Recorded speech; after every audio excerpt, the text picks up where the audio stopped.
Buenas tardes. Vamos con nuestro quinto vídeo del curso Las Escrituras Abiertas. Vamos a dedicarlo a San Pablo. Nos guste más o nos guste menos, San Pablo es una figura decisiva en el cristianismo primitivo y por lo tanto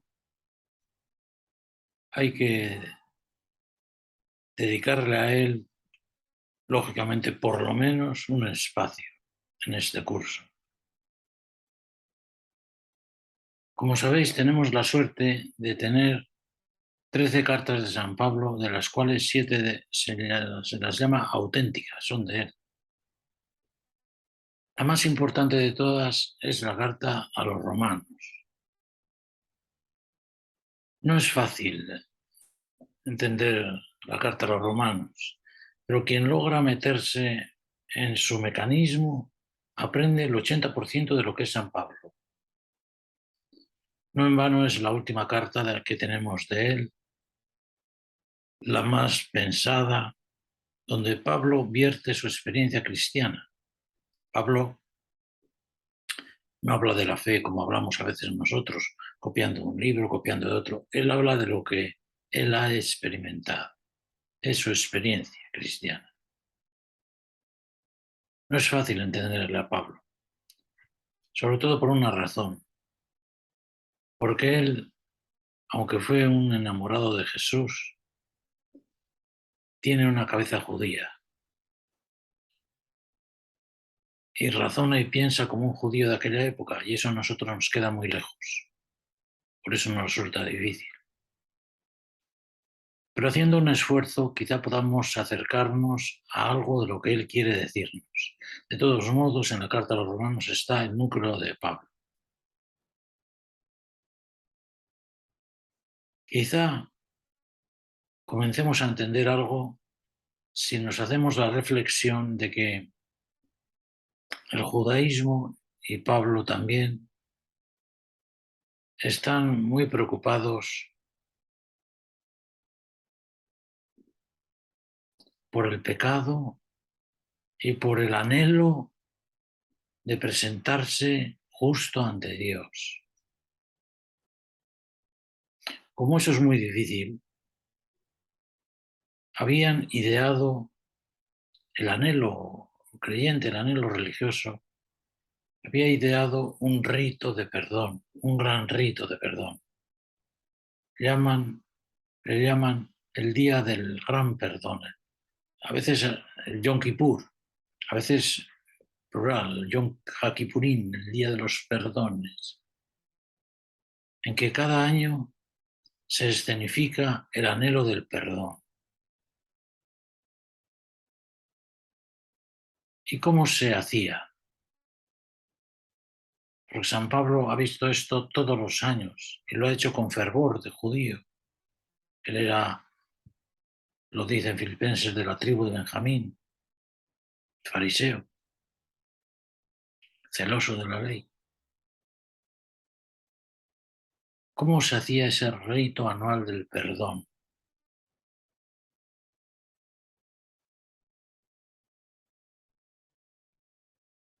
Lo hacía el sumo sacerdote y hacía un rito de sangre. Nosotros en nuestra cultura, no sé si en otra época, en la Edad Media, no lo sé, pero ya no tenemos ritos de sangre. Firmar algo juntando sangres, haciendo una incisión y juntando las sangres. Nosotros hoy si queremos firmar algo, vamos al notario. Si queremos dejar un documento legal, pero en la antigüedad era de otro modo. Uniendo la sangre se hacía un pacto. ¿Cómo unir la sangre para la sangre, digamos así, de Dios y la sangre del pueblo para obtener el perdón? Y entonces se había inventado un rito, el rito del gran perdón. ¿En qué consiste ese rito? El sumo sacerdote untaba un hisopo, una rama de hisopo, en la sangre de los sacrificios y hacía una aspersión sobre el arca de la alianza y posteriormente una aspersión sobre el pueblo, creyendo que así, uniendo las dos sangres, se lograba el perdón.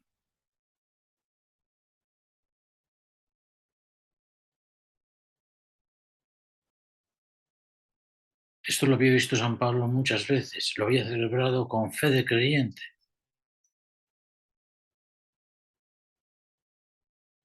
Pero un día se le encendió una luz y comprendió que el rito del perdón se hacía no en el anhelo de la religiosidad, sino en la verdad de la persona de Jesús. Dios lo había hecho para nosotros propiciatorio donde se perdonan los pecados con su sangre. Propiciatorio. Propiciatorio es un sustantivo, un propiciatorio. ¿Habéis visto alguna vez un propiciatorio? ¿Tenéis en vuestra casa un propiciatorio? ¿En alguna iglesia, en algún, no sé, iba a decir, en algún desván, habéis encontrado un propiciatorio? No, nosotros no entendemos ese lenguaje, pero el propiciatorio existía. Como yo no sé insertar imágenes en los vídeos, me he hecho una fotocopia, a ver si lográis verla. Pone ahí el sumo sacerdote, a ver si lo vemos bien, el sumo sacerdote en el día de la expiación. Y es un dibujo del Arca de la Alianza. El Arca de la Alianza se componía de unos querubines, arriba los veis, los querubines, que eran como unos monstruos para alejar los malos espíritus. Después estaba un tejadillo de oro que cubría el arca, ¿veis? Propiciatorio. Ese tejadillo es el propiciatorio. Luego estaban los varales, los anillos y el contenido del arca, que sería el maná, la ley de Moisés, la vara de Aarón, etc. El propiciatorio es este tejadillo de oro, ese tejadillo. Dice Pablo, ahí es donde el sumo sacerdote echaba la sangre a Dios para luego echarla al pueblo, sobre ese propiciatorio. Dice Pablo que Dios nos lo ha puesto a Jesús como propiciatorio donde con su propia sangre se expian los pecados. Voy a leeros el texto de Romanos, porque es el corazón de Romanos, para entenderlo.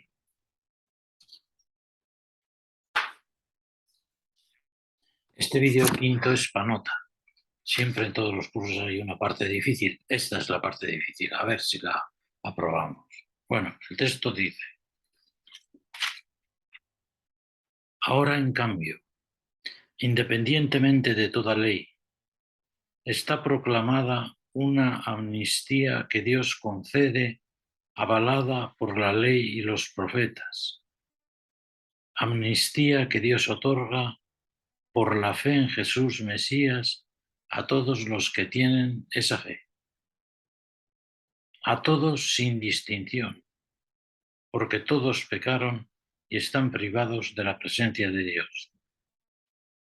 Pero graciosamente van siendo rehabilitados por la generosidad de Dios mediante el rescate presente en el Mesías Jesús. Dios nos lo ha puesto delante como propiciatorio donde por medio de la fe se expian los pecados con su propia sangre.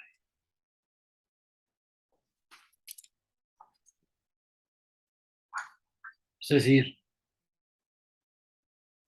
a Pablo se le ha iluminado el corazón, no solo la cabeza, sino el corazón, y ha visto que lo que ellos hacían en anhelo religioso se ha cumplido de verdad en Jesús.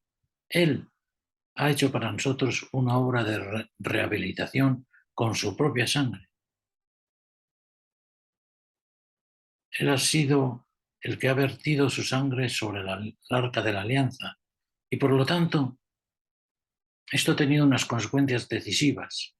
La primera, que ya no hay que repetirlo todos los años, eso es de una vez para siempre.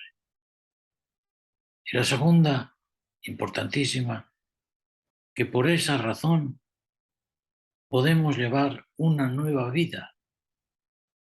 Podemos estar libres del pecado, de la ley y de la muerte, de las grandes ataduras.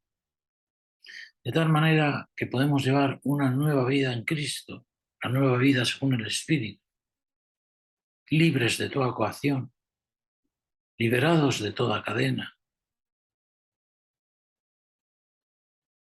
El día que San Pablo comprendió esto, se le abrió un horizonte ilimitado. No es de extrañar que tantos otros en la historia de la fe hayan leído Romanos también desde ese modo liberador, entre ellos Lutero, por ejemplo. No hay atadura que nos impida vivir. Y por eso dirá que ni la ley, ni el pecado, ni la muerte tienen ya dominio sobre la persona. Esta es la gran experiencia de Pablo. Él lo ha vivido así. Ha sido un momento de luz, de hondísima luz para él.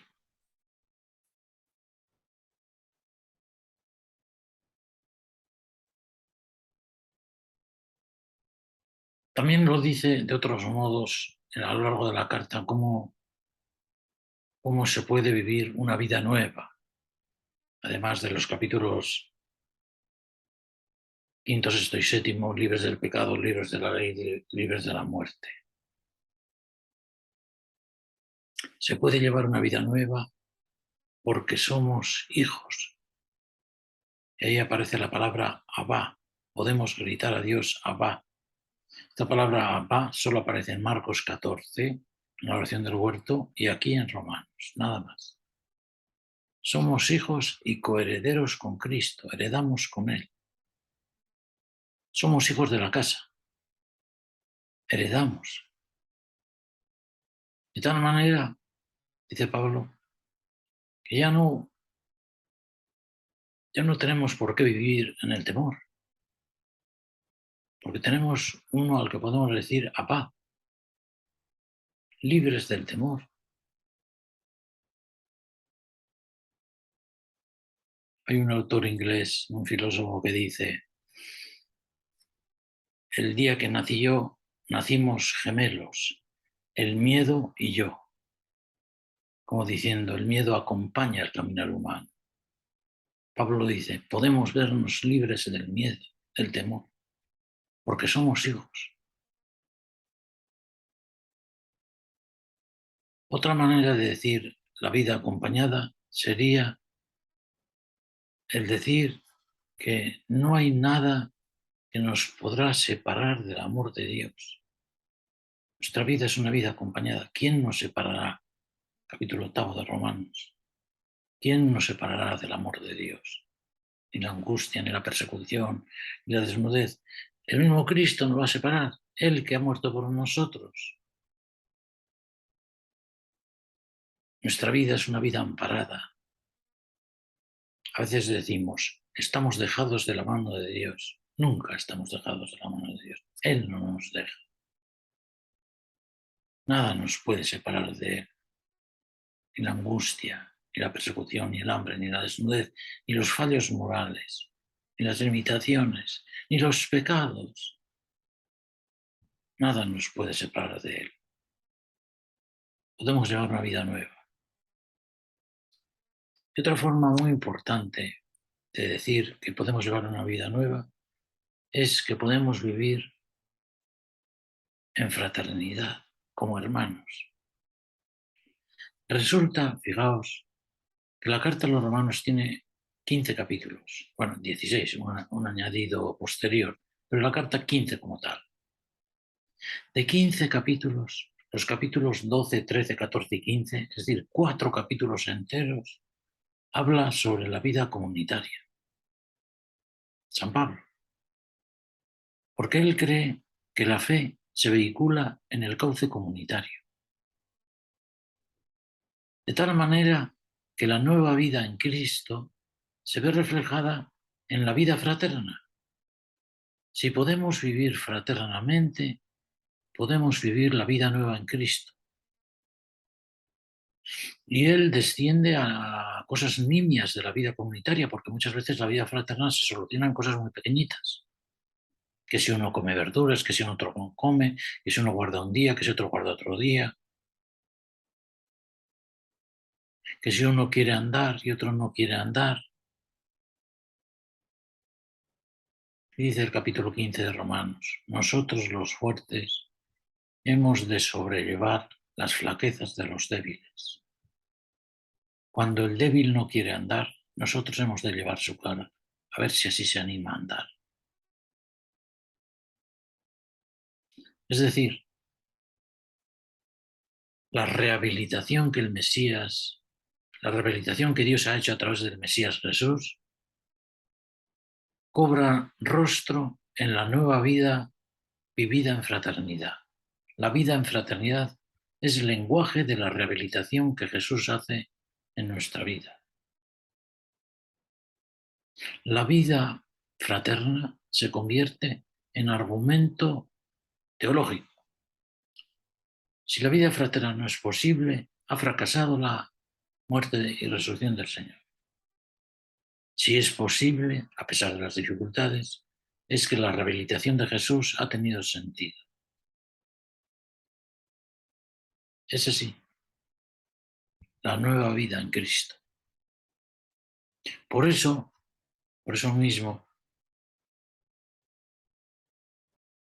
el creyente habría de experimentar una gran liberación al creer en Jesús, un respirar un aire limpio y nuevo. Si algo nos oprime, no viene del Evangelio. Si algo nos atemoriza, no viene de Jesús. Ya decía Jesús en el Evangelio, no sacáis el asno de la zanja en sábado, cuánto más a esta hija de Abraham.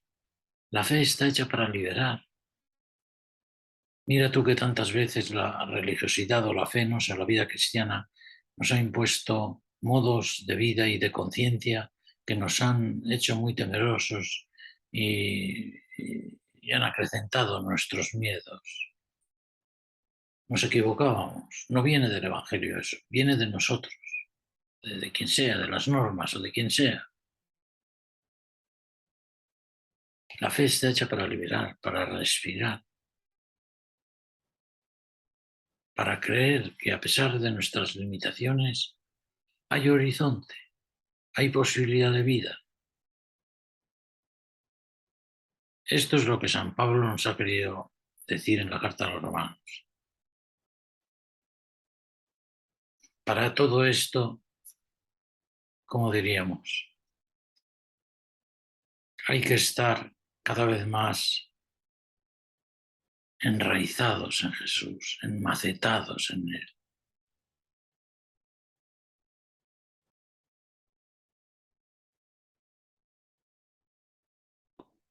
Enamorados de Él. ¿Puede uno enamorarse de un personaje de hace 2000 años a través de unos textos pocos y peculiares como son los evangelios? Puede. Puede si busca el camino, si cultiva el anhelo.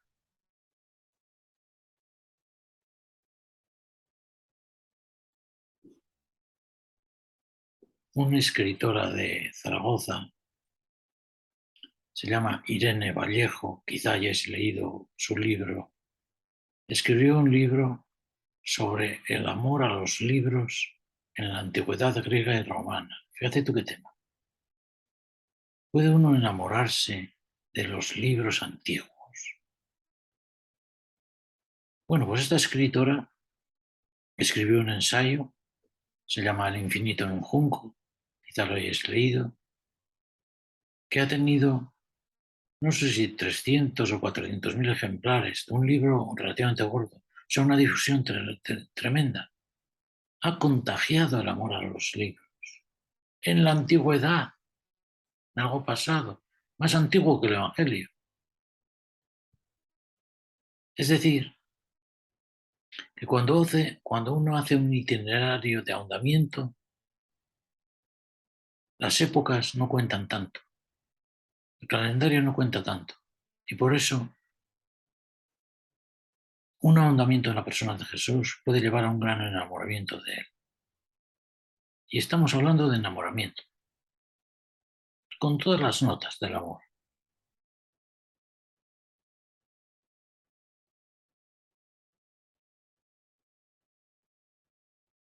A Pablo se le juntó su amor a Jesús con esta luz. Seguramente, claro, no tenemos datos y esto es un poco decir por decir, hablar por hablar, pero seguramente que a pesar de ser un judío, a pesar de que no renunciara a su ser judío, a pesar de su cabeza y de su estructura judía, él terminó descubriendo el gran horizonte que es Jesús y su vida seguramente se despejó ¿cómo diríamos? Y se iluminó. A veces uno se pregunta cómo estos grandes misioneros de la primitiva misión cristiana hicieron su obra pensando que quizá fueran gente extraordinaria y en parte lo fueron, pero también serían como todos, pero ahondando en la persona de Jesús. Eso les hizo ser quienes fueron.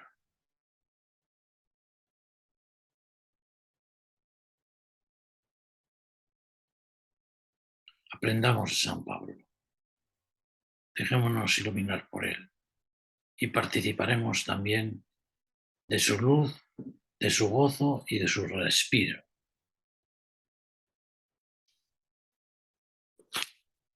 Voy a poner tres preguntas por si alguien quiere reflexionar o se quiere hablar en grupo, ¿eh? ¿Cómo hemos hecho en los vídeos anteriores?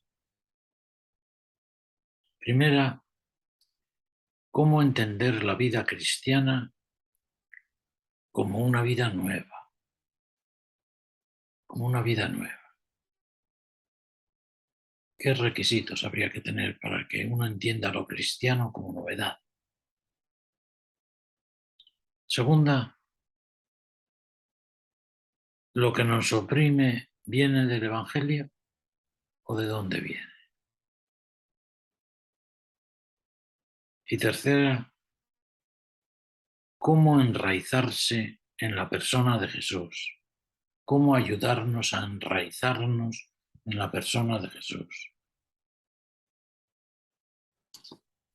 Bueno, pues queda aquí nuestro vídeo quinto y el próximo será sobre el libro del Apocalipsis.